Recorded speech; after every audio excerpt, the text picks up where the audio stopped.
আমি এইটা বানাইতে দিছি আর আমাকে দিছে এইটা। আমার বোরকাটা একটু পছন্দ হয় নাই, বিশেষ করে কালারটা। ক্লায়েন্ট আপু এত বেশি রিকোয়েস্ট করতেছিল, যেহেতু আমার খুব একটা পছন্দ হয় না কালারটার জন্য আমি অতটা আগ্রহ দেখাচ্ছিলাম না। বাট আপুর রিকোয়েস্টে একটা সময় আমি কনভিন্স হই যে ঠিক আছে আমি অর্ডারটা নিবো, ওনাকে মেকিং করে দিব। কাল যখন আমি বোরকাটা হাতে পাই, ট্রাস্ট মি আমি ক্রাশ খাই। আমি কল্পনাও করি নাই এই কালারটা আমার কাছে এত ভালো লাগবে। রিয়েল আমার কাছে পিকচার এখনো ভালো লাগে না, পিকচারে আসলে এই বোরকাটা আর সুন্দর লাগে না, এটা রিয়েল বেশি সুন্দর। আমার মন চাচ্ছে আমি আপুকে ফোন দিয়ে বলি, আপু বোরকাটা আমি রেখে দিই, তোমাকে আমি কয়েকদিন পরে দিচ্ছি আরেকটা বোরকা মেকিং করে। কিন্তু এটা আপুর ড্রিম বোরকা, আপু তার হাজবেন্ডকে এয়ারপোর্ট থেকে রিসিভ করতে যাবে এই বোরকাটা পরে।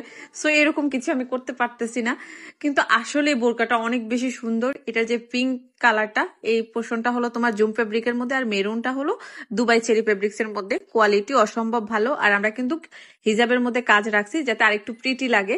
আসলে ওভারঅল এই বোরকাটা অনেক বেশি সুন্দর আসছে। অনেক আপু ভাইয়ারা বলো না যে বিয়ের জন্য গিফটের জন্য আবায়া খুঁজতেছো, সো আমি তাদেরকে এই বোরকাটা সাজেস্ট করব। এটার কালার, এটার কাজ সবকিছু অনেক বেশি প্রিমিয়াম। দাম অনেক এক্সপেন্সিভ হলেই যে প্রোডাক্ট অনেক বেশি ভালো হবে ব্যাপারটা একদমই এরকম না।